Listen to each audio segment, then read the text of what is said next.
है। कहा जाता है कि सौभाग्य हमारा अब हुआ जो दर्शन आपके पाए हैं, हृदय कमल का खिला हुआ जो आप एकल अभियान की बैठक में आई हैं। ऐसे में श्री मती डॉक्टर अंजू पांडे जी उपस्थित हैं जो आप ग्रामर्सी विद्यालय की मैनेजर हैं और आपके ही बगल हमारे बीच में उपस्थित कहा जाता है कि कुछ पदचिन्हों पर चलते हैं, कुछ पदचिन्ह बनाते हैं, कुछ ऐसे सुरमे होते हैं जो जग में जाने जाते हैं। ऐसे में हमारे बीच में उपस्थित इस संच के संतिमान दिनेश जायसवाल जी उपस्थित। आपके ही बगल कहा जाता है कि गंगा की कसम, यमुना की कसम, सतलज का किनारा बदलेगा, कुछ आप बदलो कुछ हम सब बदले, एकल अभियान का नज़ारा बदलेगा। ऐसे में हमारे बीच में टिकरी संघ के संघ अध्यक्ष श्रीमान राजित राम जी उपस्थित आप और हमारे बीच में अपने इस अवध भाग के जो 5 जिले के प्रमुख का दायित्व का निर्वाह कर रहे, जिसमें आपका अयोध्या, गोंडा, बलरामपुर, तो मैं कल यात्रा से आई हूँ, लेकिन फिर भी मैंने कहा मेरे आज एक स्टाफ में मैडम थी तो उनके हस्बैंड की डेथ हो गई थी, कैंसर था। लेकिन फिर भी मैंने कहा नहीं, मुझे बुलाया गया है तो मैं जाऊँगी, मैं देखूँगी और मुझसे भी जो बन पड़ेगा मैं, क्योंकि मैं देश हित के लिए सोचती हूँ और मेरी जो शिक्षा भी देना चाहती हूँ मैं बच्चों को। मैं चाहती हूँ कि हर बच्चा हमारा गायत्री मंत्र जाने, हर बच्चा हमारी संस्कृति को पहचाने, हमारी भारत भूमि को पहचाने और वो देश हित में लगा रहे और आगे जाए। वो विश्व तक हम उसको भेज रहे हैं, बाहर जा रहे हैं हमारे बच्चे, लेकिन वो मैं देखती हूँ कि वो पाश्चात्य संस्कृति को हम अभी से अपना। आप घर में भी देखिए ना कि घर में भी हम सोचते हैं कि पुराना हो गया, ये ऐसा है और ये अच्छी संस्कृति है, हमने अपने लिबास बदल दिए, हमने अपना खान पान बदल दिया। उससे क्या हुआ? खान पान बदलने से कि पाश्चात्य संस्कृति को अपना रहे हैं, बच्चे मोमोज खा रहे हैं, छोटे छोटे बच्चों को हम मैगी टिफिन में दे रहे हैं। ये सब चीज़ें हमें बतानी है ना कि क्या है, उससे क्या है, पेट खराब हो रहे हैं, बच्चे बीमार हो रहे हैं, उनके अभी से छोटे छोटे बच्चों में डायबिटीज़ हो रही है। आप घर में भी देखते हो, इलाज जितना अब चल रहा है छोटे छोटे बच्चों का हम इलाज करा रहे हैं, क्योंकि माँ बाप के पास समय कहाँ है। आज की पाश्चात्य संस्कृति को हमने अपनाया। 12 बजे तक हम जगते हैं, 12 बजे तक हमारे बच्चे जगते हैं। घर में अगर 4 लोग हैं तो सब मोबाइल पे लगे रहते हैं। इसका जो आपको लैपटॉप मिला है, अगर इसका बहुत ज्ञान है, ज्ञान अगर लेना चाहेंगे ना, बहुत ज्ञान भरा पड़ा, लेकिन विज्ञान वरदान है तो अभिशाप भी है, उसमें हानि भी बहुत है। तो हमें तो पहले अपनी युवा पीढ़ी को बचाना है।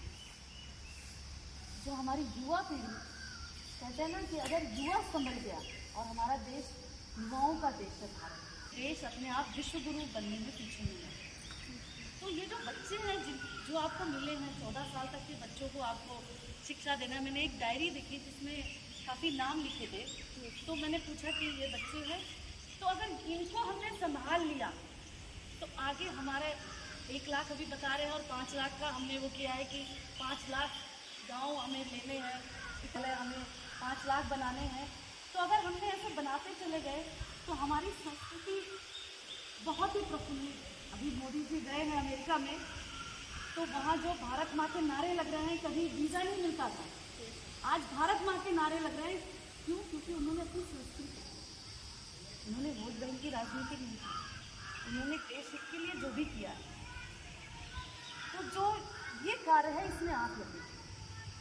तो आज से ये समझना है कि हम अपने देश के लिए लगे हैं, अपने समाज को हमें आगे ले जाना है। इन बच्चों को अगर हमने एक बच्चा भी संस्कारित कर दिया तो वो 10 बच्चे करेगा आगे जाके, फिर वो 10 बच्चे और बच्चों को बताएंगे। और नहीं तो क्या होता है, एक बच्चा गलत जाता है तो वो 4 दोस्त उसके गलत होते हैं, 4 संगत इसकी गलत होगी, फिर 8 गलत होंगे, 10 गलत, तो ये क्या होगा, धीरे धीरे एक समाज गलत होगा। तो सबसे पहले इनको वो सारी बुराइयाँ बतानी है बचपन से कि जो समाज को दूषित कर रहे हैं। नशे से बचाना है युवा पीढ़ी, मोबाइल से बचाना है युवा पीढ़ी को। आप अपने, जो मैं बता रही हूँ शायद आपके सब नज़दीक है, आप देखते हो घर में, और ऐसा ना हो कि हम लोग भी लगे हों उसी में, कि हम लोग भी बच्चों की पढ़ाई में जाना, हम लोग भी देख रहे हैं, अपना व्हाट्सएप चला रहे हैं। तो पहले तो हम सुधरे, हमें सुधरना है, हमें पढ़ना है। एकल विद्यालय को हम कैसे आगे ले जा सकते हैं, इसके क्या उद्देश्य हैं, इसका सिलेबस क्या है, हमें जो दिया गया है इसमें हम क्या कर सकते हैं, हम कहाँ तक ले जा सकते हैं।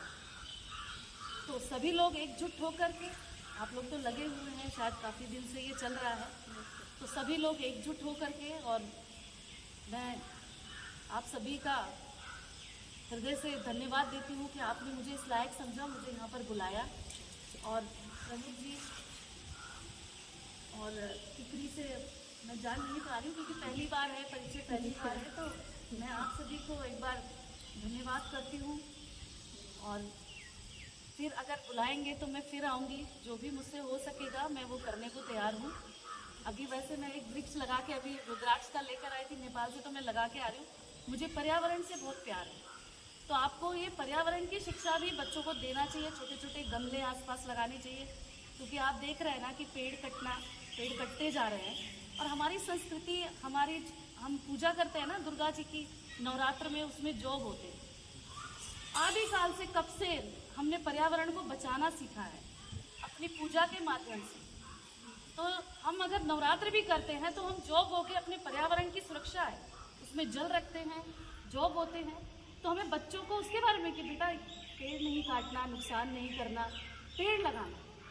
किसी का भी अगर जन्मदिन आए आपके बच्चे, आपको नहीं पता कि जिनको आप पढ़ा रहे हैं इनमें से कौन इंजीनियर होगा, कौन डॉक्टर होगा, कौन कहाँ पहुँचेगा।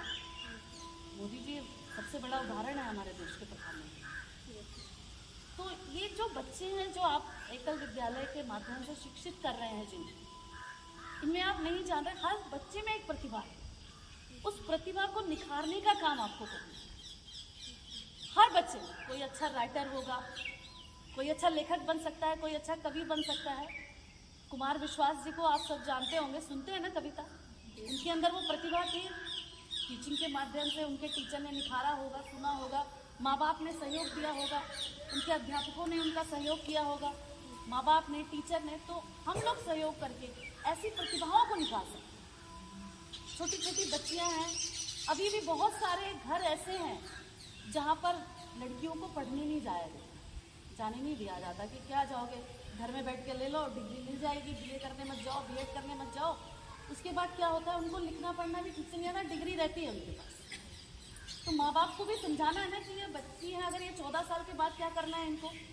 तो मुझे तो लगता है कि आप सभी को, अगर 5 वर्ष से 3 वर्ष से 5 वर्ष से 14 वर्ष तक के बच्चे आपके पास हैं, तो आपको ये पहले तो उनके हॉबी को जानना चाहिए कि बेटा तुम्हारा मन क्या है, किस तरफ जाना चाहते हैं। पहले तो अपने भारत से पहचान करवाइए, उनको अपनी संस्कृति के बारे में बताना है, उनको जो कि हमें कौन से मंत्र पढ़ने चाहिए शिक्षा के लिए, ये रटवाना चाहिए। सबको पता, धीरे धीरे जब वो 5 से 6 वर्ष 7 वर्ष 8 वर्ष, तो उनको पता रहेगा कि ये है हमारा। जैसे अभी मैंने एक फिल्म देखी, केरला स्टोरी बताएंगे ना, हमें तो परिचय ही नहीं कराया गया। तो सबसे पहले तो परिचय कराना है अपने देश से, अपनी संस्कृति से। आप ये, मुझे लगता है यही अध्याय से शुरू हुआ, और अपने अंदर वो सारे संस्कार पहले आपको कि अब मैं इससे जुड़ी हूँ, मैं एक अध्यापक बन गई हूँ एकल विद्यालय की, तो पहले मुझ में ये गुण होने चाहिए। अध्यापकों के गुण पढ़ाए जाते हैं बीएड में, तो मुझे लगता है आपको भी ट्रेनिंग दी गई होगी। पहले उन गुणों को अपने अंदर समाहित करें, और ऐसा नहीं है कि आप आगे नहीं जा सकते, आप यहीं तक रहोगे। पहले निकल के तो आओ, अपने काम तो दिखाओ। जो आप अपने काम करोगे तो अपने आप आगे आओगे। तो वो गुण आपके अंदर होने चाहिए। सबसे पहले ईमानदारी का गुण, कि हम जिस काम को करें समर्पित होकर